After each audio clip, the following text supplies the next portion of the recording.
morning, everyone. I'm Nishka, and I'm excited to welcome you to this session at the Think and Thrive Summit. Our speaker today is someone who has had a remarkable impact in the world of film and regional storytelling. Maitha Alawadi is an award-winning Emirati scriptwriter and director, whose work has been recognized with 13 international awards across more than 40 film festivals. She's a TEDx speaker, a familiar face on DXB Today, and the director behind the Saudi Emirati feature film Al-Eid Adan. Through her storytelling, Maitha is helping shape narratives that reflect culture, identity, and storytelling. Please join me in giving a warm welcome to Maitha Alawadi. Thank you so much for having me. Yes. So firstly, I wanted to ask, how are you today? Doing great. Great being here with you. It's the first time of the week getting out of the house after coming back from trip, so it's an exciting moment for me. That's great. So let's begin by getting to know the storyteller behind the stories. I'm sure we'd all love to hear about your journey and what inspires your creative work. What first sparked your interest in filmmaking and storytelling? Storytelling started from a young age because I was a very shy person when I was growing up, and delving into books and novels and anime and animation was the way that I kind of explored who I was as a person. And when I moved to Australia at 16 to study my bachelor's, it was also the first time I actually explored things outside of my culture. So getting into filmmaking, getting into animation kind of helped me speak to people, kind of helped me kind of connect to people, because that's the only way I could voice my opinions. And through film, I realized that my opinions and my thoughts were valid and people actually listened. And that's how kind of I grew as a person, from a very introverted 16-year-old to an extroverted person right now. So I think that storytelling was always something that I felt connected to, because it's the only thing that I felt gave me a voice in the world that was heard and was seen. I think that's such an inspiring start to your journey.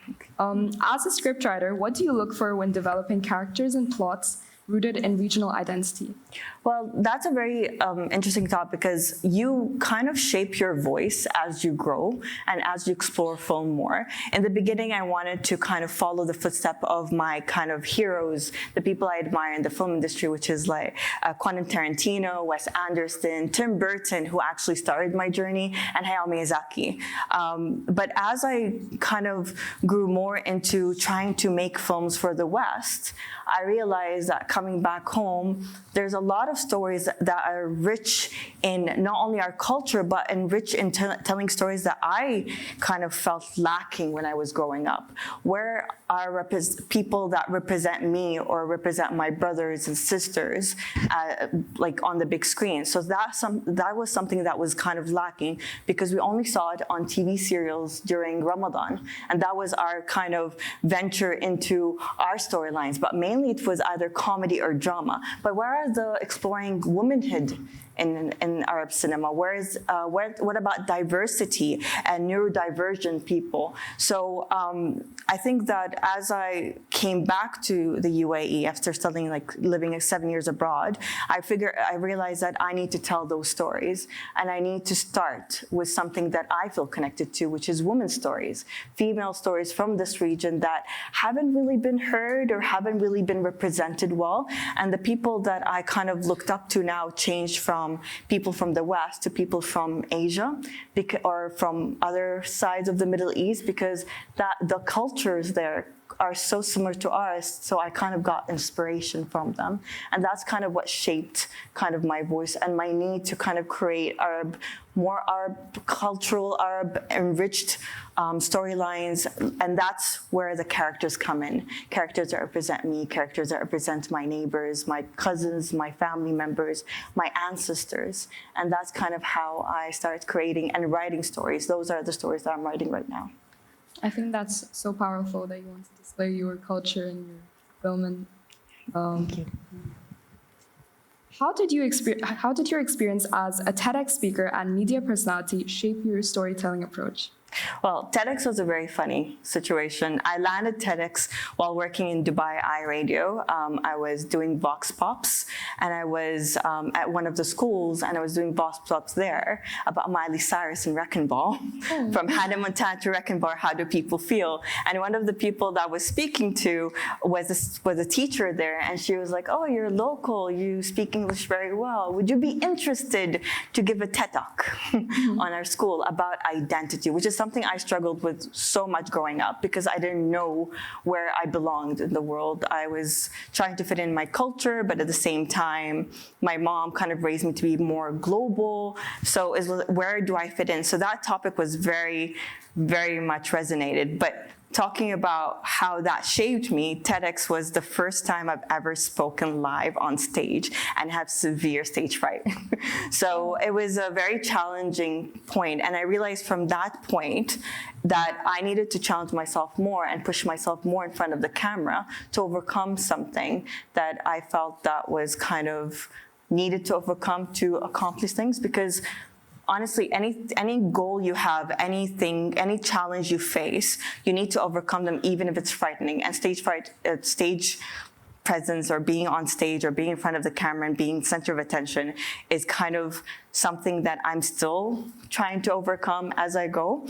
But basically, it's something that you face in filmmaking all the time, because you don't know, as a director, you don't know if your leadership is kind of communicating with people is something that they connect with, or is it something that they're actually listening to and they understand? Because as a director, you're leading teams of around 90 people, sometimes more, sometimes less. But all these people are looking towards you to make something. So kind of being in the spotlight, learning how being in a frightening zone and pushing yourself out of your comfort zone helped me kind of learn how to adapt in that type of environment. Not only that, but also taught me a lot about my actors, who have to kind of be pushed into uncomfortable positions depending on the characters, and have to perform on a set of 90 people, all of which are geared to honing in on you and looking at their performance. So it kind of helped me understand them more.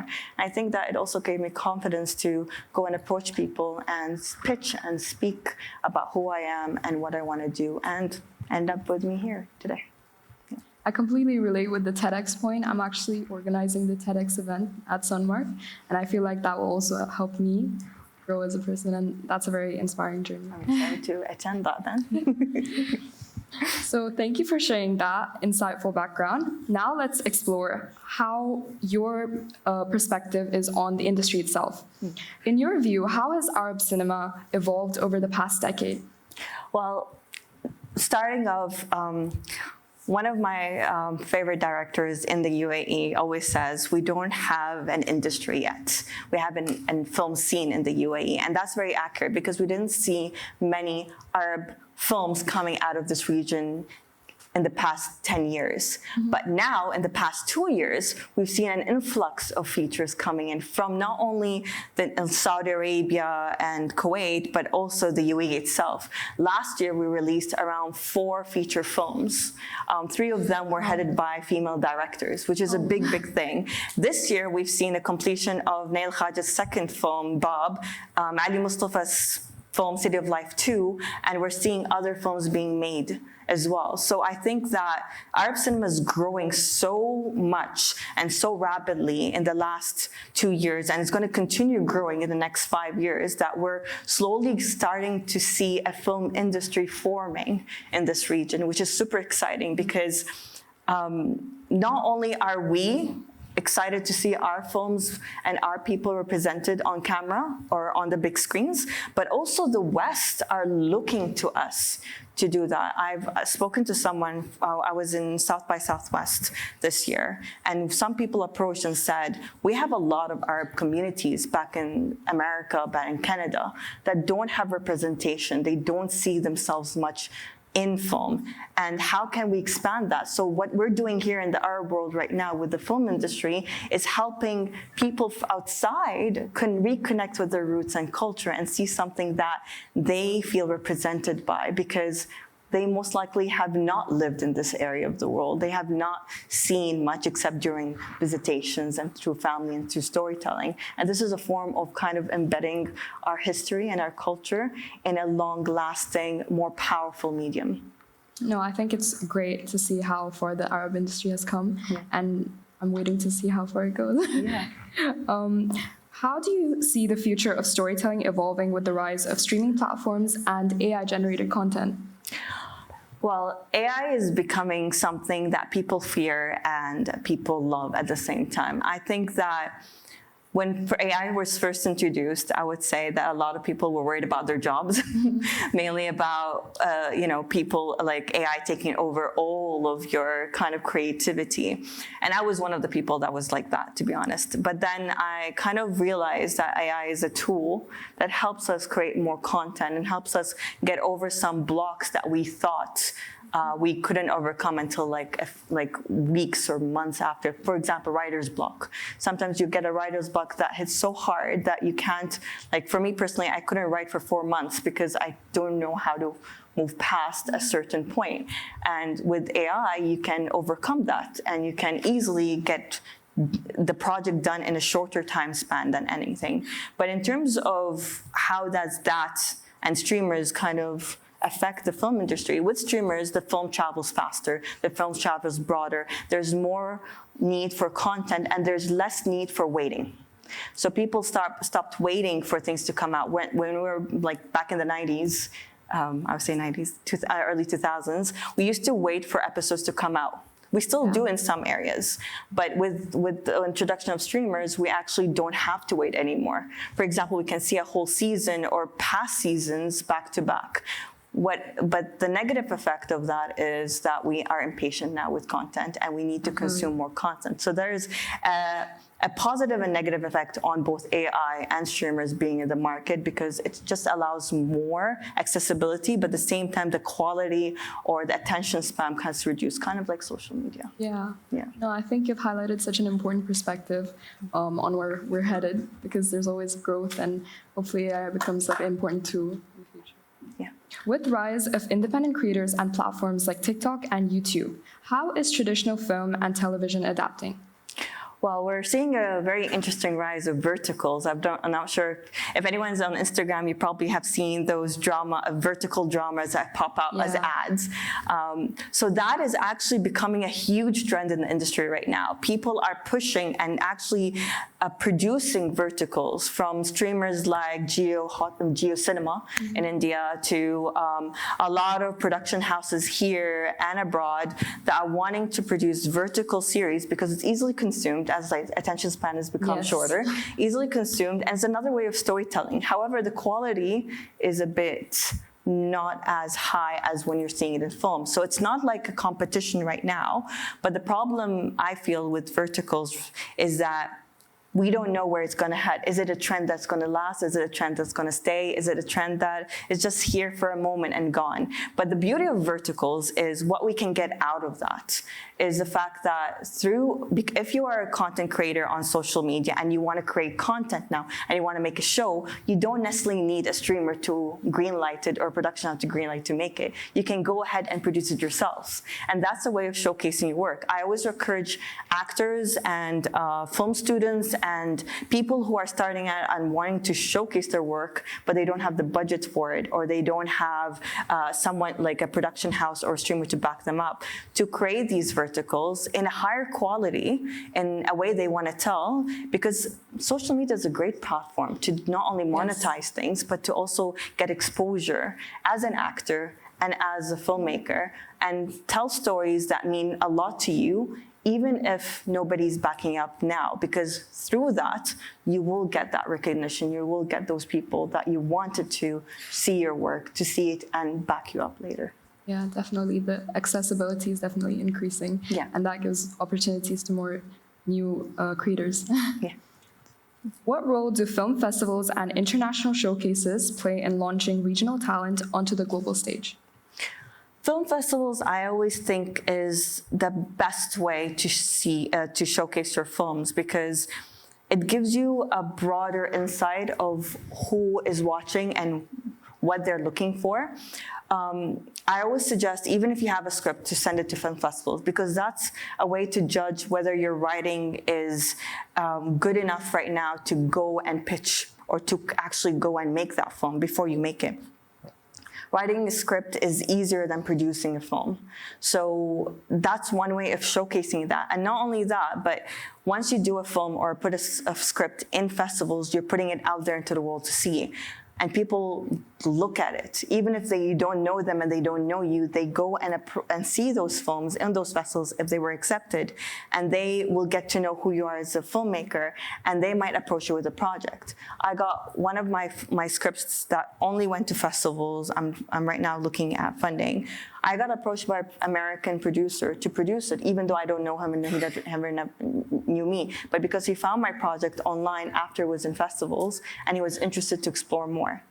Another way is, with your films in festivals, you also network with people. Yeah. You get to know people. You get to know the outside world. You get to know people from different backgrounds, different industries, not necessarily in film, but people who want to be part of film and they want to invest in something. And so your short film can ignite that. It could be a pilot to a feature film that you're doing, or a series that you want to do. It could be something you just want to showcase your voice. But it's something that, like, being part of a festival is also starting to be part of a community, because going to a festival in itself is an amazing way of meeting new people, of sharing stories, of connecting, of engaging in not only in storytelling, but also in possible future partners in production and business as well. So I always suggest film festivals to, if you have the time, visit some. If you have a project, send it. You never know what will happen with that project. And it's a credit to you, because you've already shared something, and it's one step closer to achieving your dream, because the hardest thing is to share your work. And I will say this, nothing is perfect. Don't beat yourself down if your film isn't perfect, because there's no such thing as perfection. And whatever you think is perfection right now, in 1 year or 2 years, would seem like, oh, I wish I did something different. So everything that you do is just a stepping stone and a learning curve. It's never a failure. So always push yourself harder and put your work out there, because if your work is not out there, then nobody will see it, and nobody would know that you're working hard to achieve that dream. Completely agree. And it's great to see how these film festivals open new doors for new voices. Exactly. How do you approach storytelling differently in TV versus film? TV versus film is a very interesting thing, because I'm just now getting into the series. I always wanted to do feature films before, because I felt that there was a start and an end to a story, always. And even if it wasn't an end, it will be an open-ended, like Shutter Island, where, you know, it's a thought-provoking ending. But I think series is a beautiful medium, or TV is a beautiful medium to share stories, because it goes on to a wider audience that might not be interested in going to cinemas or watching a film. They want to watch something that long-lasting. And that's talking about the older generations or the younger generations that love to absorb content constantly. To create, what's the difference between features and series in terms of creation is that a feature has to have a start and an end, and it has to make sense in that 1.5 hour to 2 hour film. So whatever you do, you need to have kind of a simplified kind of story, or a complex story that makes sense in the end. With series, you can expand on that. You can expand on worlds. You can expand on characters. In features, you have certain characters that are leads, so you have to only explore those, and the other characters are just support that kind of come in and out, but they might be interesting. And a lot of people know that some support characters you love more than the leads as well. With series, it's a fun way of exploring that, and it's a chance to also, if it works out in the first season, to explore those beloved characters in the next season as well. So it's a more of an expansion of your world, and think of it as Harry Potter books. It's about kind of continuing the story and continuing the legacy, and kind of bringing in more audiences and engaging more people, regardless of their age group as well. I think that's so interesting to hear the difference between movies and TV that some people might not notice on a daily basis. So thank you for sharing those valuable insights. And now it's time to switch gears and have some fun with a rapid fire round. Fast and snappy, no overthinking, just quick answers. I'll try my best. Ready? Yes. Film festival or TV premiere? Film festival for sure. Great choice. Script writing or directing? Directing. AI and media, threat or opportunity? Opportunity, maybe a bit of a threat. I think I would agree with that. Cinema or streaming? Streaming. One film you wish you directed? Oh, I'm about to direct it, hopefully. Ooh. So going to, working on something soon. Okay. So yeah. Most inspiring filmmaker? Oh, hard one.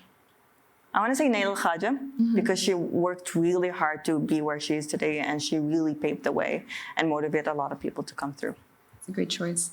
One film every media student should watch? Oh, that's a tough one. Yeah. Name list 3. Sure. Wong Kar-wai, you have to watch that director. He's amazing. Chungking Express is a film that he made out of another film, so very micro budget. Wrote in the morning, directed at night, and it actually won more. Severance, Ben Stiller's Severance, is a must-watch. Season 2 is done, and it's an amazing series. And Lunchbox with Irfan Khan. That is a beautiful film that everyone has to watch, for sure. Great choices.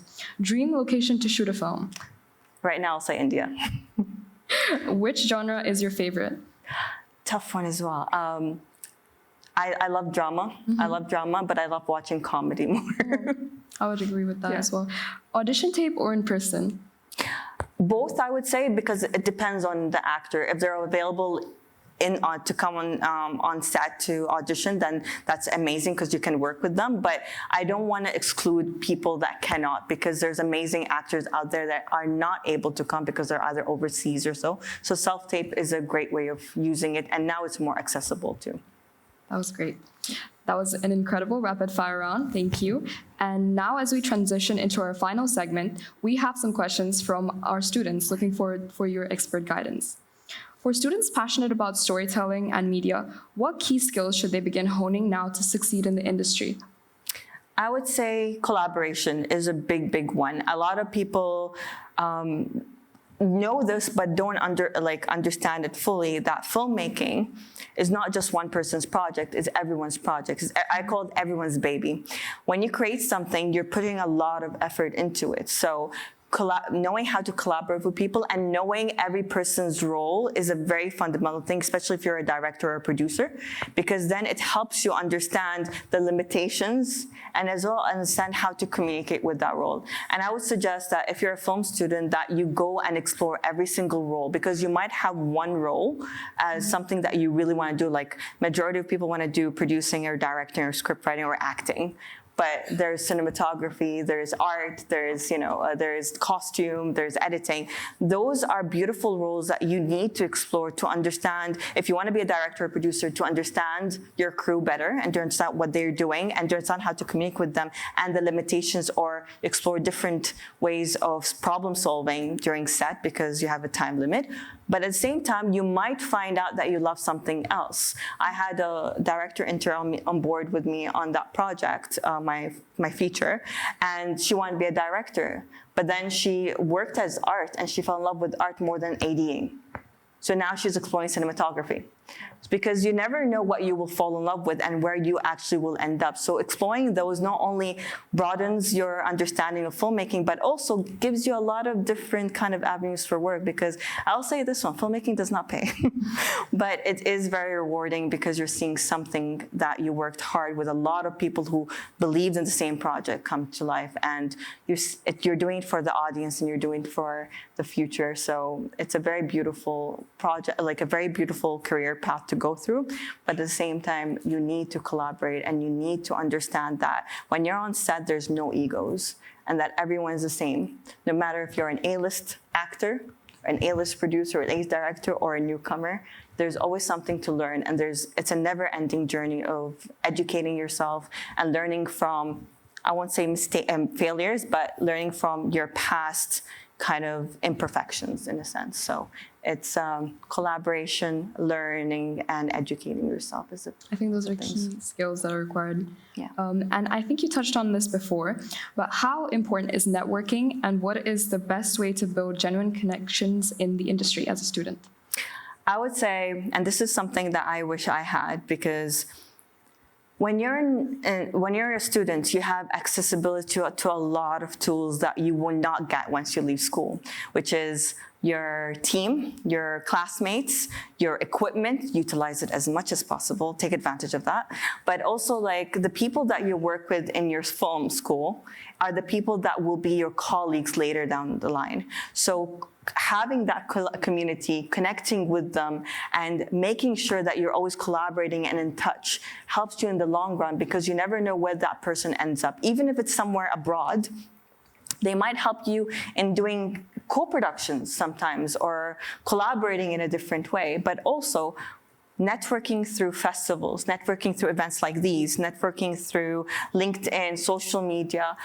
All of that is important if you want to join, if you want to be part of the filmmaking community, because it's a community that needs lots of individuals to come together and create something. It's not a one-man show, it's a collective, and that's something that is very essential. So put yourself out there. I know it's sometimes scary, especially if you're an introvert like I was. You have to push yourself out of the bubble. You have to start pushing yourself and reaching out to people, even if someone seems like they are unreachable, like someone who's very high up in the industry right now, and you want to learn from them, reach out to them. The worst thing that could happen, that they either say no or they never come back to you. And that's fun. That happens even when you are, and you have made it in the industry. So never get discouraged by that. They might be busy, or they might not be. They might be working on something right now that they cannot help with. But always reach out. Always try connecting, and always collaborate and stay connected with each other.